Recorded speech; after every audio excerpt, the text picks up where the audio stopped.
Credit card companies want you to fail. They're banking that you're going to fail, but we like to prove them wrong every time.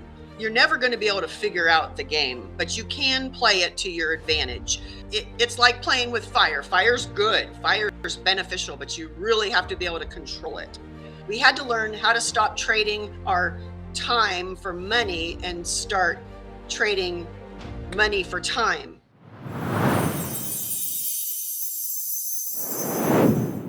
Hello and welcome. Thank you all for joining us. My name is Ari Page, and I am CEO of Fund&Grow and host of the Thrive and Prosper Fund&Grow podcast.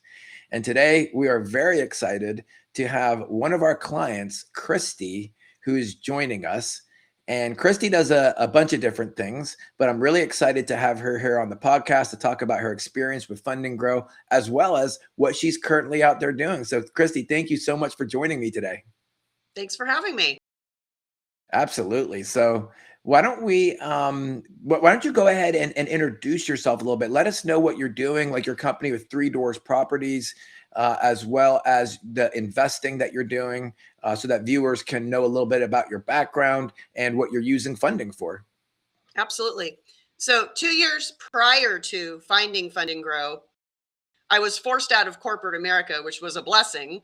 And I swore I would never work again for an employer. So I said, okay, we got to do a Hail Mary. We're not set up for retirement, So I stole my husband's traditional IRA, flew to Memphis and bought 3 houses for rental properties. So hence our name was Three Doors Properties. Since then, we've kind of branched into the note connectors because it's more easy to remember. It's better branding. Three Doors Properties sounds like, yeah, no big deal. So long story short, we're up to about 14 turnkey properties. And then 2 years after that, we started looking for more tools. We were running out of capital. So I said, I'm searching around looking for more tools in my toolbox, and I stumbled across Fund&Grow. So that was a success, obviously, because I've been back for 4 rounds.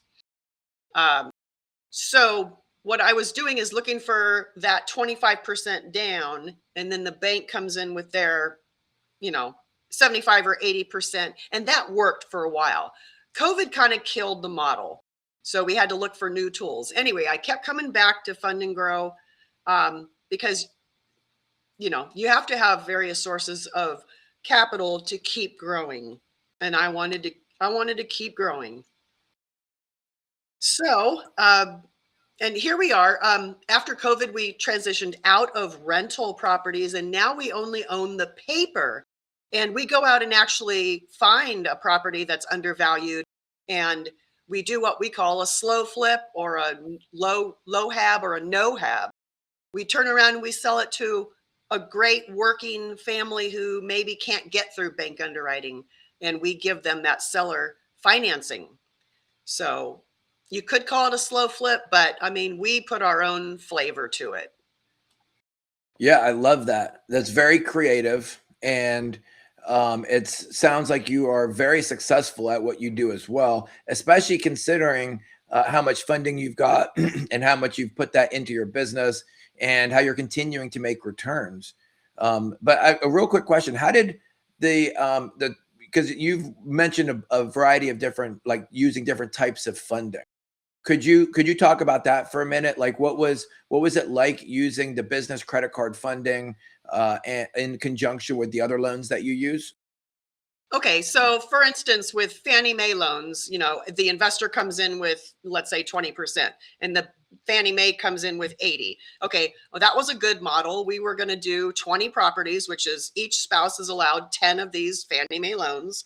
Okay, but you still got to keep coming up with that 20% over and over. So that's what got me into looking for capital sources. And so that got us to where we are.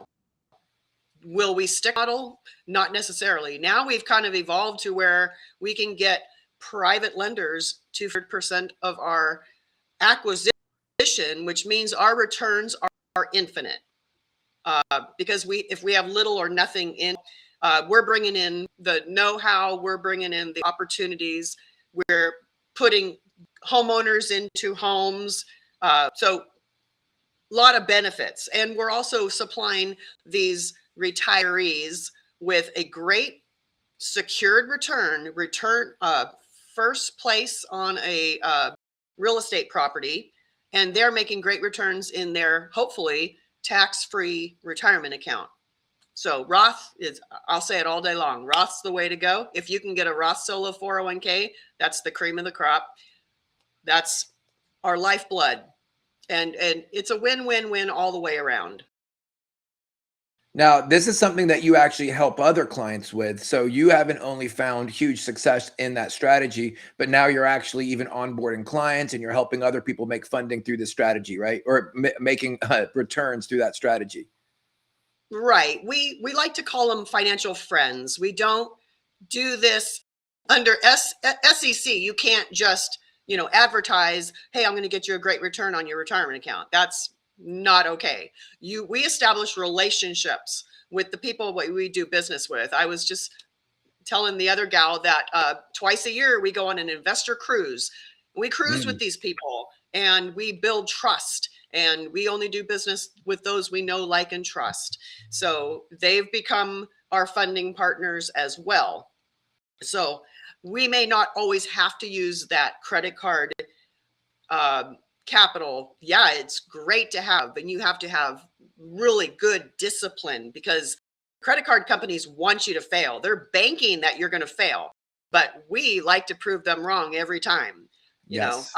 It's all charted out. If I have 18 months, that money is ready to go, ready to pay that off. And so I'm playing the game to my advantage. So if somebody wants to learn more about this from you and join you on the cruise, how could they do that? Do you have a number or a link that we could drop real quickly and then we'll continue? Yeah, they can fill out my contact form on noteconnectress.com, noteconnectress.com. Yeah, of what we've been doing, what's involved, how they can contact us, just to ask questions. Awesome. Okay, cool. And then is this something that they can join you on the cruise for as well? That depends. We're actually leaving next week, so this Okay. one is sailing away next week, and there will be another one in August. We'll be going to Europe, to Sweden, to Iceland, and so they would want to go look at investoraddicts.com to see what's in the works for that. Investoraddicts.com. Awesome. And guys, we're going to have all those links below in the video, so you can go and click on them. And when you're introduced to a highly successful student, pay attention to what they're doing to make money, because this is really valuable stuff. To be able to make money through notes where you're kind of hands off and you still have a nice cash flow coming in, and you're able to even in some cases use retirement money to do that. This is definitely a great strategy. So I'm really thankful to have you on, Christy. So to date, it looks like you've secured over about 604,700 in funding through Fund&Grow. Could you walk us? Let's go back a little bit. So when you were heavily using the credit card, so walk us through a deal or a project that probably wouldn't have been possible without having that funding. Okay, so that's over a course of about 6 years. So in any given year, let's say I have 80 to 100,000, and then I take that money as I'm able and put it in my LLC and then invest. When I began, I was only the passive partner on a note. I wasn't the note originator like I am now. So let's say I only had 10,000. So I would piggyback on somebody else's note, earn a great return, learn the paperwork, learn the process, and then keep doing that. And then the fact that I have a deadline to pay those credit cards off before that 0% intro, very motivating. And it forces you to be a really great bookkeeper and really diligent. So I almost say that those credit cards are like a private lending partner only I don't ask them permission. I just use them. They're another tool in my tool belt. I love that. So, and as you were working with us, what stood out to you about the Fund and Grow team and the process that you went through? They do a lot of stuff that I'm not willing or wanting to do, like negotiating with credit card companies. The last thing I want to do is be on a phone call with a credit card company, trying to get my credit limit raised, or trying to get a denial reversed, all of those things. So I really appreciate being able to outsource that to somebody else, somebody who does it for a living and it's no big deal to them. But for me, I want to keep my stress level as low as possible. So I'm happy to pay somebody else for their expertise. Absolutely. And would you say for someone who's maybe considering Fund and Grow but feels hesitant, what would be a message from Christy from what you've done from where the 0% credit has gotten you to now? Because now I believe you've even moved on from having to use that all the time, right? Right. Now, as far as the FICO score goes, it's a lose-lose game. They don't want you to be able to figure out their game. There's so many different algorithms. Your FICO score is different on this website or that website, or if it's for a home loan versus a credit card. You're never going to be able to figure out the game, but you can play it to your advantage. Your credit score is going to go up and down. It's kind of moronic that if you use your credit, it drops your score. I mean, it's just stupid. But it's all in the timing. So it's like playing with fire. Fire's good. Fire's beneficial, but you really have to be able to control it. So, and then the fact that you team up with Caden Credit Help, I believe it's called Cadem. Yep. If you need just a little help getting that FICO score up, they are a very cost-effective way of doing that. Even as a prerequisite to starting your first round of Fund and Grow. Yeah, we've had countless clients go through the KDM credit help process and get all types of things removed off their report and get their report enhanced. And then they came back and they were able to get us, or they were able to get a lot of funding through Fund and Grow. And so, yeah, that's a great partnership. But something I wanted to touch on is what you mentioned about when you use personal credit, it tanks your scores. And so, of course, that's why we're such big proponents of using business credit, where they look at your personal credit to grant it to you, but then they report the credit to your business credit reports. They don't report it to your personal credit report, even though they initially approve it off of that. And so that's one of the big beneficial things about using credit. And I know Christy is very aware of this, just for viewers, so that they understand that once you're approved for it, it's actually not even reporting to your personal credit. That way, you're able to leverage the card as you need and pay it down as you need. And your credit scores aren't going up and going down and going up and going down, which can many times stop you from getting access to other forms of funding that you may need to apply for in the meantime. So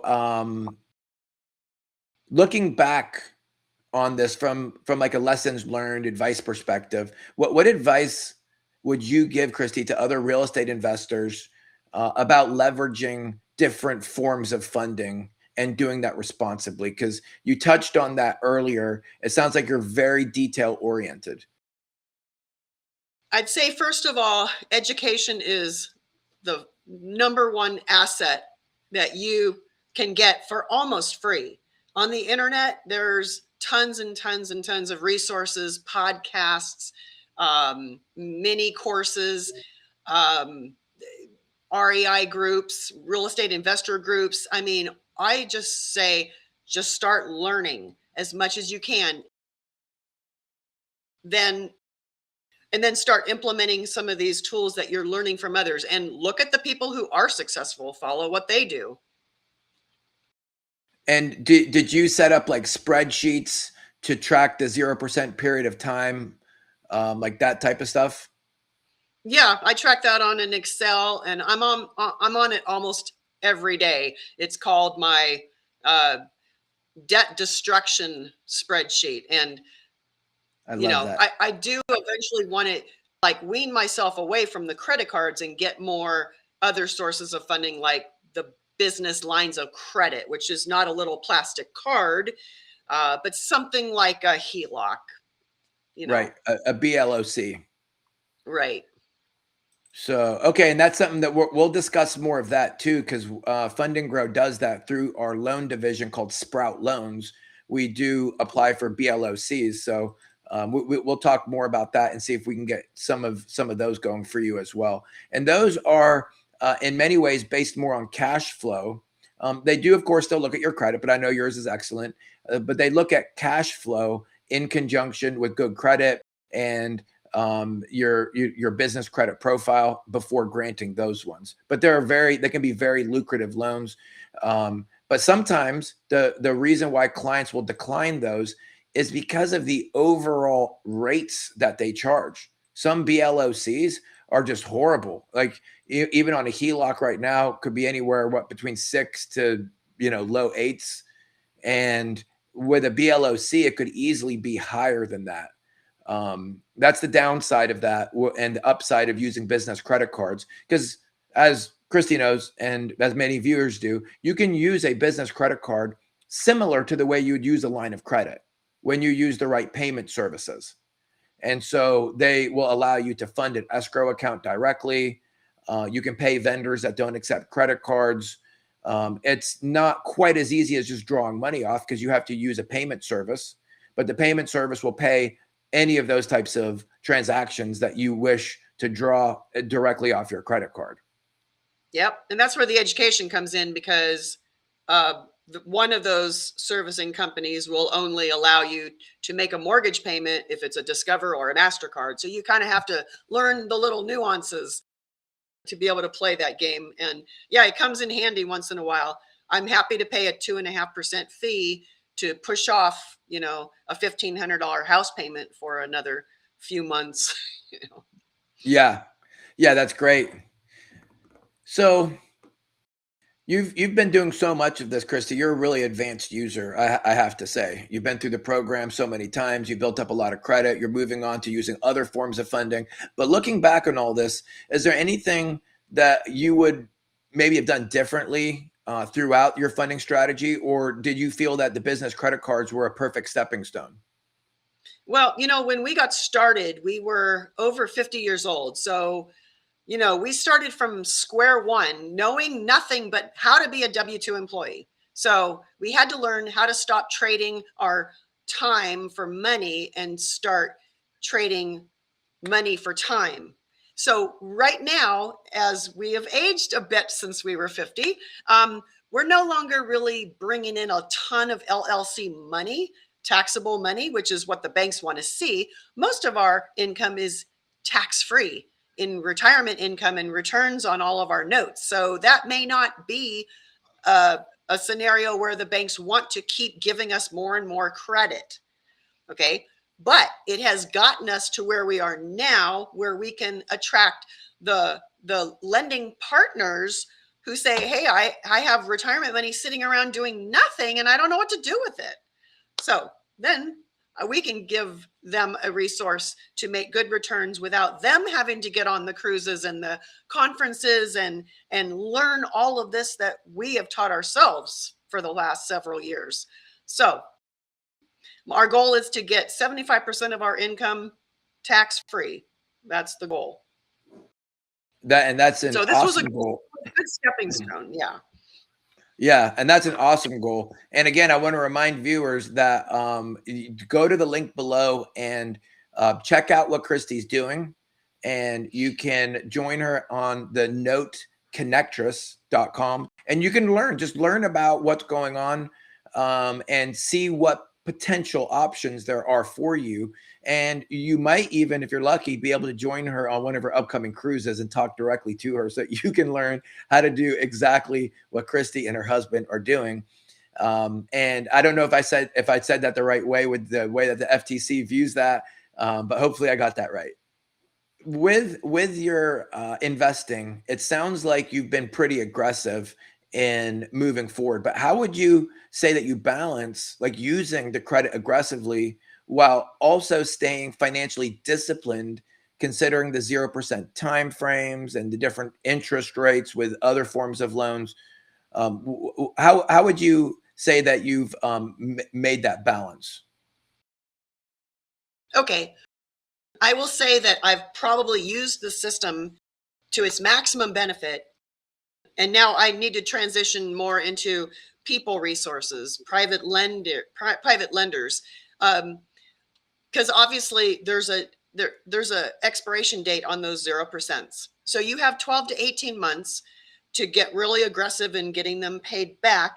And in the meantime, they're paying for my trips, they're paying for my flights, my hotels, my conferences, my cruises, which is great because I really enjoy putting everything on a credit card and then paying back the credit card instead of trying to do a budget per se. It's just my own way of doing things. It's cleaner, it's easier to me, but I want to get to the point where I'm paying off those credit cards every month, that I'm not going to have this deadline looming over me. So, I'm on my fast target right now of getting out of any carryover credit. I'm going to maintain all of the credit cards with their balances, but I'll only use the 0% as kind of a bonus, a little cash influx, but not as a steady diet anymore because I've been doing it for 6 years. It served its purpose. It got us to where we are now. I love that. And another benefit about what you're doing, Christy, is just by running your company, your business transactions through the cards, you're getting cash back and airline miles and all kinds of rewards that you wouldn't get if you were just spending directly out of your business bank account. Do you recall how much rewards and cash back you've gotten over the last couple of years just from running that spending through the cards?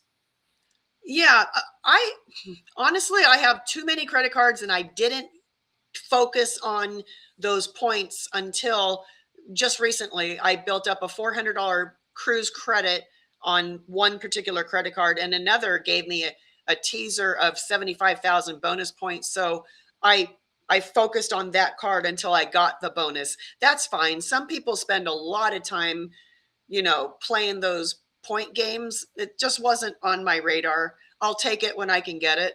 But it wasn't my focus. Now I do want to take all the credit cards I have and start just getting down to the most beneficial ones and maybe let some of the others go, as long as it doesn't hurt my credit, of course. Yeah, I wouldn't recommend shutting them off, but you could just focus on using the ones that give you the best rewards.